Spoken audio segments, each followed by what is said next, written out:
दोस्तों, हमारे देश के सबसे पहले विधि एवं कानून मंत्री बनने वाले बाबा साहेब भीमराव अंबेडकर को तो आप सब जानते ही होंगे कि उन्होंने किस तरह बचपन से ही दलित होने का अपमान सहा, परंतु फिर भी वह संघर्ष करते रहे और अपना अस्तित्व बनाए हुए आगे पढ़ाई कर, संविधान निर्माण कर पूरे देश को यह बता दिया कि व्यक्ति की प्रतिभा महत्वपूर्ण होती है, न कि उसकी जाति। इतने अच्छे व्यक्तित्व के धनी, संविधान को बनाने वाले तथा सभी रहस्यों को समझने वाले बाबा साहब के साथ आखिर में ऐसा क्या होता है कि उनकी मौत को कोई भी समझ नहीं पाता और वह हमेशा के लिए रहस्य ही बनी रह जाती है। हालांकि उनकी दूसरी पत्नी सविता अंबेडकर पर बाबा साहब की हत्या के आरोप भी लगाए गए, लेकिन उसका भी कुछ निष्कर्ष नहीं निकला। तो आइए इस वीडियो में हम इन्हीं सब रहस्यों को समझने की कोशिश करते हैं। दोस्तों, बाबा साहब का जन्म 14 अप्रैल 1891 को मध्य प्रदेश के इंदौर जिले के महू नगर में हुआ था।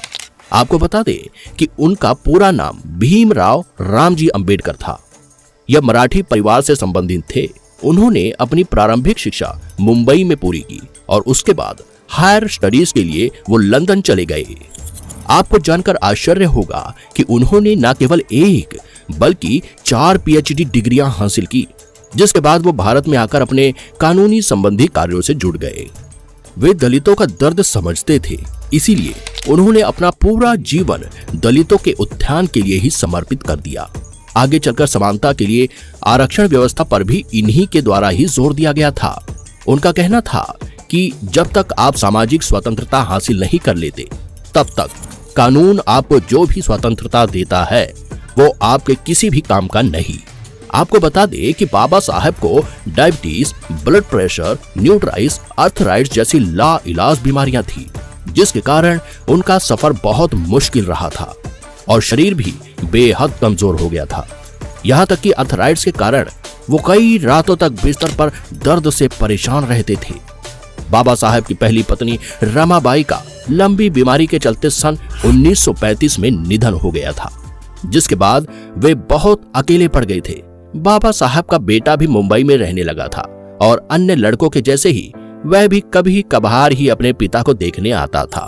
और उधर संविधान लेखन के दौरान उनके स्वास्थ्य में तेजी के साथ गिरावट आती जा रही थी, जिसके बाद उन्होंने एक महिला डॉक्टर शारदा को अपनी देखभाल के लिए नियुक्त किया। डॉक्टर शारदा एक ब्राह्मण परिवार से ताल्लुक रखती थी। इलाज के दौरान उन्हें डॉक्टर अंबेडकर की बातें और विचार बहुत प्रभावित किया करते थे, जिसके बारे में वे लिखती हैं। समय के साथ हम दोनों के बीच बातें बढ़ती चली गईं। साहित्य, समाज, घर आदि विषयों पर बातचीत होती थी। कभी कभी हमारी बहस भी हो जाती थी। डॉक्टर अंबेडकर ध्यान से मेरे तर्क सुनते थे, फिर अपनी बात कहते थे। इन्हीं सब बातों के बाद 16 मार्च 1948 को बाबा साहब डॉक्टर शारदा से कोर्ट मैरिज कर लेते हैं और वह एक पत्र में इस बारे में जिक्र करते हुए बताते हैं कि सेवा टहल के लिए नर्स या घर संभालने वाली किसी औरत को रखने पर लोगों के मन में शंकाएं पैदा हुई, अतः शादी करना ज्यादा अच्छा मार्ग है। यशवंत की मां की मृत्यु के बाद मैंने शादी न करने का निश्चय किया था, लेकिन आज के हालात में मुझे अपना निश्चय छोड़ना पड़ेगा। शारदा जी के घर वालों ने भी इस बारे में कोई आपत्ति नहीं जताई, लेकिन अन्य ब्राह्मणवाद को मानने वाले तरह तरह की बातें बनाते रहे, पर इससे इन दोनों के जीवन पर कोई प्रभाव नहीं पड़ा। बाबा साहेब अंबेडकर डॉक्टर शारदा को प्यार से सविता कहकर पुकारते थे, इसीलिए ही उनका नाम सविता अंबेडकर पड़ा। वह हमेशा या अधिकांश टाइम बाबा साहब के साथ ही रहती थी, फिर चाहे वह कोई रैली हो, मीटिंग हो या कोई अन्य जगह। लेकिन 6 दिसंबर 1956 को उनका यह साथ छूट जाता है, क्योंकि सुबह के वक्त बाबा साहब का महापरिनिर्वाण हो जाता है। यह सब इतने अचानक से हुआ था कि पूरा भारत देखता ही रह गया कि यह सब अचानक से कैसे हुआ। महापरिनिर्वाण से पहले बाबा साहब का आखिरी सार्वजनिक कार्यक्रम राज्यसभा में भाग लेने का हुआ था। फिर नवंबर के आखिरी 3 हफ्तों के दौरान वे दिल्ली से बाहर रहे थे।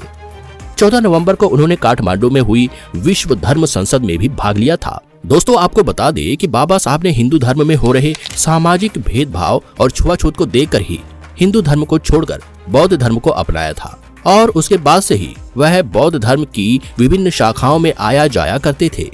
तो ऐसे ही उन्होंने आखिरी बार काठमांडू में अलग अलग जगहों पर लोगों से मुलाकातें की और चर्चाएं की। सविता अंबेडकर इस बारे में लिखती हैं कि भारत लौटते वक्त बाबा साहब ने बौद्ध धर्म के तीर्थ स्थलों का दौरा किया। वो नेपाल में महात्मा बौद्ध के जन्म स्थल लुम्बिनी गए। उन्होंने बौद्ध गया का भी दौरा किया। इस लंबे और थकाऊ दौरे के बाद जब बाबा साहब 30 नवंबर को दिल्ली लौटे तो वो सफर की थकान से निढाल हो रहे थे। दिल्ली में संसद का सत्र शुरू हो चुका था, लेकिन अपनी खराब सेहत के चलते बाबा साहब इसमें भाग नहीं ले पा रहे थे। पर फिर भी 4 दिसंबर को उन्होंने राज्यसभा की कार्यवाही में शामिल होने की जिद की और अपने डॉक्टर मित्र के साथ वो गए भी और दोपहर बाद लौट आए। कोई नहीं सोच सकता था यह बाबा साहब का संसद में आखिरी दौरा होने वाला है। फिर माई साहब यानी सविता अंबेडकर आखिरी वक्त तक बाबा साहब के साथ ही रही थी। उन्होंने अपनी जीवनी में बाबा साहब के आखिरी वक्त के बारे में बहुत ही विस्तार से लिखा है। वे बताती हैं कि महापरिनिर्वाण से एक दिन पहले अर्थात 5 दिसंबर को बाबा साहब 8:30 बजे सोकर उठ गए थे। फिर माई साहब चाय की ट्रे लेकर उनके कमरे में गई और उन्हें जगाया। दोनों ने साथ में ही चाय पी। फिर माई साहब ने बाबा साहब को सुबह के रोजमर्रा के काम निपटाने में मदद की और उसके बाद उन लोगों ने साथ में नाश्ता किया और बंगले के बरामदे में बैठकर कुछ बातें की। बाबा साहब ने कुछ अखबार पढ़े। फिर माई साहब ने उन्हें दवाएं और इंजेक्शन दिए और उसके बाद वो काम निपटाने के लिए रसोई में चली गई। रात 8 बजे जैन पुजारियों का एक प्रतिनिधित्व मंडल और उसके प्रतिनिधियों को बाबा साहब से मिलने आना था। बंगले के लिविंग रूम में बाबा साहब और उस प्रतिनिधि मंडल के बीच बौद्ध और जैन धर्म को लेकर बातचीत हुई। किताब के एक अंश में यह मिलता है कि उस प्रतिनिधि मंडल ने यह इच्छा जताई थी कि बाबा साहब को 6 दिसंबर को होने वाले जैन सम्मेलन में आना चाहिए। साथ ही यह अपील भी की थी कि बाबा साहब वहां आकर जैन धर्म के भिक्षुओं से बातचीत करें ताकि बौद्ध और जैन धर्म में एकता कायम हो सके। उसके बाद बाबा साहब ने मन में ही बुद्धम शरणम गच्छामि का पाठ शुरू कर दिया और फिर रात के खाने के वक्त उन्होंने थोड़ा सा खाना खाया। बाद में वे अपने हाथ में एक किताब द बुद्धा एंड हिज धम्मा की एक कॉपी और कुछ चिट्ठियां लेकर अपने कमरे में चले गए। बहुत जज्बाती होकर माई साहब लिखती हैं कि यह 5 दिसंबर की रात बाबा साहब की जिंदगी की आखिरी रात साबित हुई। 6 दिसंबर की शुरुआत उनके सूर्य अस्त से हुई थी।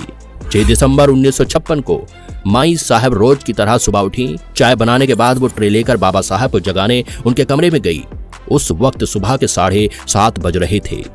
माई साहब आगे लिखती हैं कि जैसे ही मैं कमरे में दाखिल हुई मैंने देखा कि बाबा साहब का एक पैर तकिए पर पड़ा था। मैंने बाबा साहब को 2 या 3 बार आवाज दी, लेकिन उनके बदन में कोई हरकत नहीं हुई। मैंने सोचा कि वो गहरी नींद में सो रहे हैं, तो मैंने उन्हें हिलाया और जगाने की कोशिश की और अब तक माई साहब को समझ में आ चुका था कि बाबा साहब का महापरिनिर्वाण हो चुका है। जिसके बाद वह रोने लगी और रोते रोते ही उन्होंने अन्य सहयोगियों को फोन लगाया। फिर बाबा साहब के पार्थिव शरीर को मुंबई ले जाया गया, जहां पर पूरी मुंबई बाबा साहब के अंतिम संस्कार की गवाह बनी। दोस्तों, ये सब बातें तो माई साहब की जीवनी से पता चली है, लेकिन जैसे सिक्के के 2 पहलू हुआ करते हैं, वैसे ही हर बात को लेकर 2 पक्ष भी हुआ करते हैं।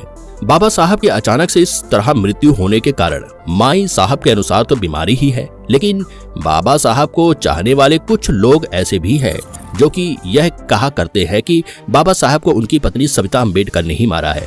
हालांकि इसके पीछे यह तथ्य सामने आता है कि माई साहब को पसंद नहीं था कि बाबा साहब ज्यादा लोगों से मिले, इसीलिए वह बड़े ही गिने चुने लोगों से बाबा साहब को मिलने दिया करती थी, वह भी बहुत कम समय के लिए। तो ऐसे बाबा साहब से ना मिलने वाले लोगों का एक समूह माई साहब के प्रति द्वेष की भावना रखने लगा था और इसका ही परिणाम निकला कि बाबा साहब की अचानक मृत्यु होने पर वे सभी लोग माई साहब को ही इन सब का दोषी बताने लगे। हालांकि इन सब विवादों के कारण ही तत्कालीन प्रधानमंत्री जवाहरलाल नेहरू ने उस समय एक बैठक बुलाई और बाबा साहब की मृत्यु की जांच करने के आदेश भी दिए, लेकिन अंत में इसका कोई भी निष्कर्ष नहीं निकल पाया। परंतु यह जरूर सिद्ध हो गया कि बाबा साहब की मौत की वजह सविता अंबेडकर नहीं थी और आज तक यह बात बहस ही बनी हुई है कि आखिर बाबा साहब की मृत्यु कैसे हुई। इस पर बहुत सी आरटीआई भी दाखिल हो चुकी है, पर सरकार द्वारा अंत में कोई भी निष्कर्ष नहीं निकाला जा सका। दोस्तों, बाबा साहब की मृत्यु के बाद सभी दलित आदिवासी खुद को अकेला सा महसूस करने लगे थे, क्योंकि अब उनके हितों के लिए आवाज उठाने वाला कोई भी नहीं था। बाबा साहब ने अपने अनुयायियों को 3 संदेश भी दिए थे: शिक्षित बनो, संगठित रहो, संघर्ष करो। दोस्तों, बाबा साहब की मृत्यु कैसे हुई होगी, इस पर आपके क्या विचार है, कमेंट करके जरूर बताएं। वीडियो को लाइक और चैनल को सब्सक्राइब जरूर करें। Thanks for watching.